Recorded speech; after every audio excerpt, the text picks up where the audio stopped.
Yo Minasan, turut berduka cita sedalam-dalamnya untuk Afan Kurniawan dan keluarga yang ditinggalkan. Jika kata maaf itu adil, maka negara ini tidak butuh penjara.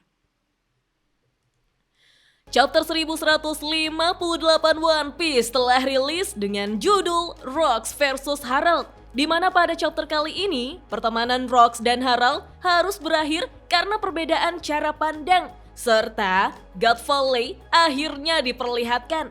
Ternyata itu adalah pulau tempat lahirnya Shanks dan Shamrock, yang berarti insiden God Valley sebentar lagi akan terungkap. Oh iya, siapa tahu ada yang suka dengan konten sejarah, bisa bantu subscribe channel sejarahku ya Minasan, linknya ada di deskripsi. Pada cover chapter 1158 One Piece dengan judul Anak Oni Yamato dan Pengembaraan Kuil Suci Inari bagian ke-40. Di sini bersemayam bajak laut keadilan, di mana Yamato, Ocho, dan Kikunojo meninggalkan makam sang pahlawan. Mereka telah meletakkan beberapa bunga, dan nama di makam itu adalah Kozuki Moriya, tertulis pada panel awal di era para bajak laut legendaris. Chapter pun dimulai di atas Oro Jackson yang entah berada di lautan mana. Salah satu kru bajak laut Roger memberikan informasi kepada Roger bahwa Shaki telah membuka sebuah bar di pulau bajak laut, dan bar itu sangat populer. Terlihat Roger cemberut menghadap ke laut Minasan. Lalu anak buahnya yang lain mengatakan bahwa mereka semua depresi ketika tahu jika Shaki turun tahta sebagai permaisuri kuja. Tapi sekarang mereka tahu Shaki berada di mana. Namun salah satu kru mengingatkan jika pulau bajak laut itu adalah wilayah Rocks di Sebek. Lalu kita melihat Gaban yang merangkul pundak Rayleigh sembari mengatakan bahwa dia memperhatikan sesuatu. Sejak Rayleigh mengobrol dengan Roger di ruang kapten, Roger jadi tampak murung. Mendengar itu, Rayleigh tampak kesal Minasan. Gaban lalu kembali bertanya, apa yang mereka bicarakan? Rayleigh pun ketus bahwa sebenarnya tidak ada apa-apa. Rayleigh kemudian mengingat waktu berbicara dengan Roger, di mana Rayleigh mengatakan bahwa sebenarnya dia tidak berniat bilang kepada siapapun. Tapi Rayleigh merasa harus memberitahu Roger. Dia mengingatkan jika saat mereka bertarung melawan bajak laut kuja sebelum Shukayaku berhenti menjadi permaisuri. Roger pun langsung paham dan mengatakan jika Shaki terlihat sakit waktu itu. Saat Roger mengetahui Shaki turun tahta, dia langsung khawatir tentang kesehatannya. Roger pun bertanya pada Rayleigh, apakah dia juga merasakan hal tersebut? Dengan tegas, Rayleigh berkata, sekalipun Roger tidak memberitahunya, Rayleigh sudah paham. Roger mengatakan pada Rayleigh, apalagi isi pesan itu kalau bukan surat cinta? Kita lalu melihat Roger memegangi kertas yang tertulis, temui aku. Lalu Roger meneriaki Rayleigh, kau bahkan tidak peduli sedikit pun ya, dasar bajingan. Namun dengan tenang, Rayleigh memberitahu Roger, bukan seperti itu. Rayleigh hanya tidak ingin merasa terikat oleh siapapun. Roger pun menegaskan bahwa dialah yang mau. Kemudian Roger tampak kembali bersemangat membuat Rayleigh tersenyum melihatnya. Roger kini tersenyum mengatakan bahwa merampok adalah jiwa seorang bajak laut. Mereka tidak akan berhenti sampai mendapatkan apa yang mereka inginkan. Mendengar itu, para bawahannya pun paham jika Roger sedang membahas Shaki yang berada di pulau bajak laut. Mereka pun bersiap untuk menuju ke Hachinosu Minasan. Lalu Roger meminta Marks untuk menyiapkannya makanan karena dia sudah lapar. Dengan sigap, Marks pun menjawab jika makanan telah siap. Panel lalu berpindah ke Marijoa 40 tahun yang lalu, di mana Gorosei menegur Garling yang tidak sabaran. Menurut Gorosei, turnamen perburuan manusia yang terakhir belum lama berakhir. Namun Garling menjelaskan jika saat dia mengurus sesuatu yang lain, dia sempat tinggal cukup lama di sebuah pulau. Itu adalah sebuah negara mandiri dan hidup dengan budayanya sendiri. Garling bahkan mencoba untuk membujuk mereka agar ingin bergabung dengan pemerintah dunia. Tapi mereka sama sekali tidak mau ikut. Padahal sumber daya mereka sangat kaya dan luar biasa berharga bagi pemerintah dunia. Selain itu, Garling juga menemukan sesuatu yang menakjubkan. Mendengar itu, para Gorosei pun terheran. Garling melanjutkan perkataannya, itu adalah sebuah penemuan yang jauh melampaui apa yang pernah dia bayangkan. Garling yakin jika Imu sama, pasti akan senang. Oleh sebab itu, Garling mengusulkan jika turnamen perburuan manusia selanjutnya yang akan terjadi 2 tahun lagi diadakan di Godfall Lake.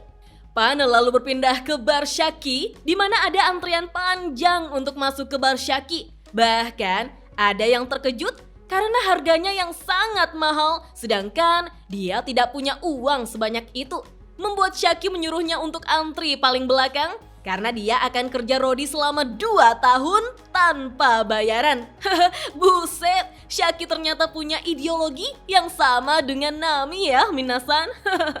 Seorang bajak laut lalu berkata pada Shaki jika dia jauh-jauh datang dari North Blue hanya ingin mencicipi whisky dan sup terbaik milik Shaki. Mendengar itu, Shaki sangat senang, namun dia tidak ingin pernah masak untuk para bajak laut tersebut. Bukannya marah, mereka semua justru senang sesuai dengan apa yang mereka bayangkan. Koki Shaki lalu muncul dan membawa kacang rebus spesial serta memberitahu jika whiskinya sudah habis. Sehingga Shaki menyuruh kokinya untuk menuangkan whisky murahan saja. Hal itu pun membuat para bajak laut bersulang untuk pelayanan yang paling payah. Lalu Shaki pun menegur Rox yang senyum-senyum di mana Rox tampak puas. Tapi Shaki tahu jika itu bukan karena dirinya. Dan itu sangat menyakitkan. Mendengar itu, Lin Lin pun tertawa karena menurutnya itu sangat menyeramkan. Itu adalah intuisi perempuan.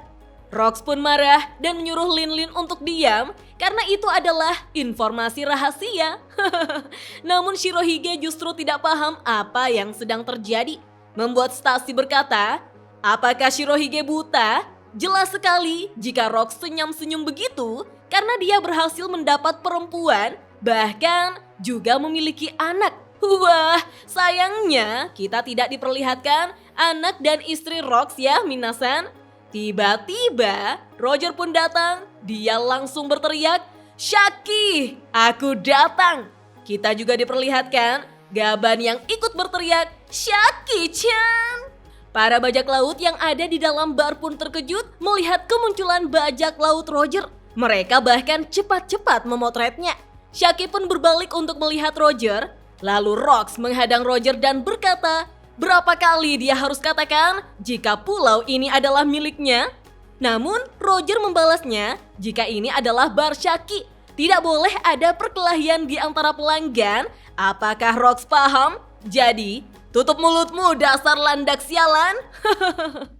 Rox kembali meneriaki Roger bahwa di luar antriannya sangat panjang. Apakah Roger menyerobot masuk? Bagaimana Roger bisa masuk ke bar? Dengan tertawa, Roger justru mengatakan bahwa di luar tidak ada antrian. Dia pun mengajak semuanya untuk minum sepuasnya. Kita pun melihat bajak laut yang antri telah tumbang semua, minasan. Wah, apakah itu haus Shokuhaki? Melihat pertengkaran itu, Shirohige pun pergi karena merasa bar Shaki menjadi berisik sekali. Dia tidak sanggup dengan hal seperti itu. Namun Shaki justru meneriakinya karena Shirohige belum membayar tagihan. Shirohige pun meminta agar tagihannya dimasukkan saja ke nama Rox. Kemudian Shaki bertanya kepada Roger, di mana relik? Roger dengan tersenyum menjawab bahwa dia telah mengajaknya, namun sepertinya relik tidak enak badan dan sedang beristirahat di kapal.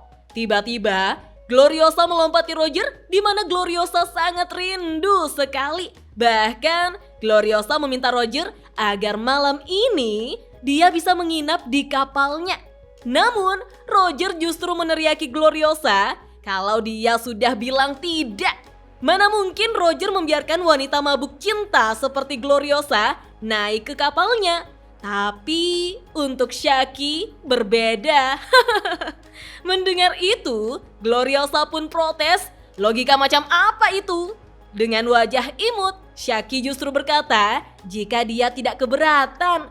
Tapi di sini, Roger mulai paham ya, minasan. Roger lalu menanyakan Shirohige karena dia ingin minum bersamanya. Lin menjawab bahwa dia baru saja pergi. Kita pun melihat di atas Oro Jackson di mana Rayleigh justru meminta sebotol Bing Sake minasan. Di saat bersamaan, Shaki justru pingsan di barnya, membuat para bajak laut menjadi panik dan ingin menolongnya. Namun, Gloriosa marah dan tidak mengizinkan ada laki-laki yang menyentuh Shaki. Waduh, respect setinggi-tingginya buat Gloriosa. Kita pun dijelaskan bahwa menurut aturan Shukayaku, selama seseorang datang ke pulau ini demi bar, segala bentuk perkelahian dilarang. Maka, ketika bajak laut kuat berpapasan di sini, tidak pernah berubah menjadi konflik sungguhan. Namun, di laut lepas, ketegangan selalu berada di ambang ledakan, terlebih lagi antara Roger dan Rox. Panel kembali berpindah ke dunia bawah di Pulau Elbaf, di mana benturan Haushoku Haki terjadi. Terlihat Loki yang memegang pohon, tetapi dia tetap terhempas. Para hewan buas berlarian, begitupun dengan Hairudin yang berlindung di bebatuan dan juga ikut terhempas. Ternyata itu adalah efek dari pertarungan dua monster, yaitu Harald yang berhadapan dengan Rox minasan. Rox meneriaki Harald sebagai brengsek karena dia membiarkan pemerintah dunia memperalatnya. Harald pun mengiyakannya. Harald lalu menusukkan pedangnya ke arah Rox, namun Rox melompat untuk menghindarinya sembari bertanya, apakah Harald benar-benar berpikir harus membunuh temannya hanya demi mencapai tujuannya? Rox lalu menarik pedangnya ke belakang untuk bersiap menyerang sembari berkata, karena pada akhirnya Harald hanya akan menundukkan kepalanya pada pemerintah dunia. Harald hanya dimanfaatkan. Kita pun melihat Rox menghantamkan pedangnya ke Harald, namun Harald masih sanggup menangkisnya. Rox kembali berkata bahwa bagi pemerintah dunia, para raksasa tidak lebih dari kekuatan militer semata. Mereka akan memanfaatkan raksasa dan menjadikan para raksasa sekedar prajurit saja. Rox yang terus menekan pedangnya berteriak, di mana harga diri Harald sebagai seorang prajurit? Harald pun mengayunkan pedangnya hingga membuat Rox terlempar sambil menjawab bahwa Rox bertingkah seolah dia tahu segalanya. Kita pun melihat Rox yang tampak merasa kesakitan minasan.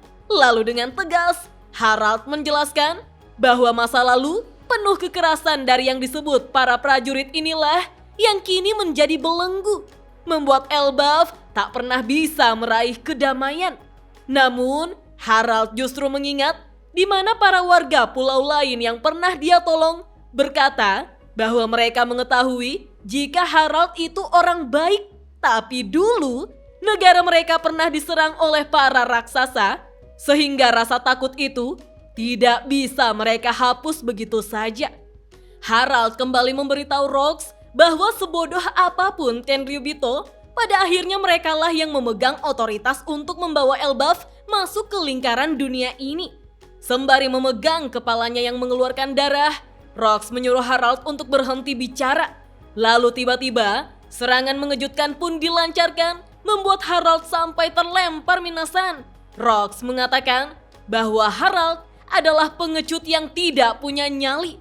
Rox meneriaki Harald bahwa negosiasinya telah selesai, dia tidak akan pernah lagi mengundang Harald untuk ikut bergabung dengannya. Lalu dengan tegas pula, Harald berteriak bahwa dirinya adalah seorang raja. Harald tidak akan mempertaruhkan nyawa rakyat Elbaf demi perang yang pasti kalah bersama bajingan seperti Rox. Pertarungan mereka pun terus berlanjut dengan haki yang terus terpancar di Elbaf. Kita lalu dijelaskan bahwa tanpa keputusan, persahabatan aneh ini pun berakhir dan untuk sementara waktu, keduanya tidak pernah bertemu lagi sampai hari itu tiba. Beberapa hari kemudian, terlihat Loki yang berada di tepi laut sedang membaca koran. Dia terus mencari berita tentang Rox. Ida pun datang memberitahu Loki bahwa Rox tidak akan datang lagi. Mendengar itu, Loki menyuruh Ida untuk diam. Tetapi Ida justru menawarkan Loki jus. Lalu dengan kesal, Loki pun menjawab, "Mau." Kemudian, 39 tahun yang lalu di West Blue, tepatnya di God Valley, tampak para warga sangat senang melihat bayi kembar yang dibawa oleh seorang perempuan di atas troli. Mereka merasa jika kedua bayi tersebut sangat menggemaskan. Terlebih lagi, mereka juga mewarisi rambut merah dari ibunya. Para warga bahkan berdoa agar mereka tumbuh menjadi orang bijaksana sama seperti ibunya. Meskipun ayah bayi tersebut tidak ada di God Valley, tapi warga akan selalu ada untuk membantu mereka. Ibu berambut merah itu pun berterima kasih. Lalu salah satu dari para warga bertanya, siapa nama mereka? Karena warga juga ingin memanggil namanya. Kita pun diperlihatkan dua bayi kembar yang berambut merah dan nama mereka adalah Shanks dan Shamrock. Tertulis pada panel akhir, kelahiran. Dan chapter 1158 One Piece pun hanya sampai di sini minasan. Wah, jadi penasaran bagaimanakah rupa ibu Shanks dan Shamrock ini ya? Sepertinya sebentar lagi kita akan melihat kekacauan yang terjadi di God Valley. Oh iya, minggu depan One Piece tidak libur. Iya ta? Oke deh minasan, sampai jumpa di video selanjutnya ya. Dah.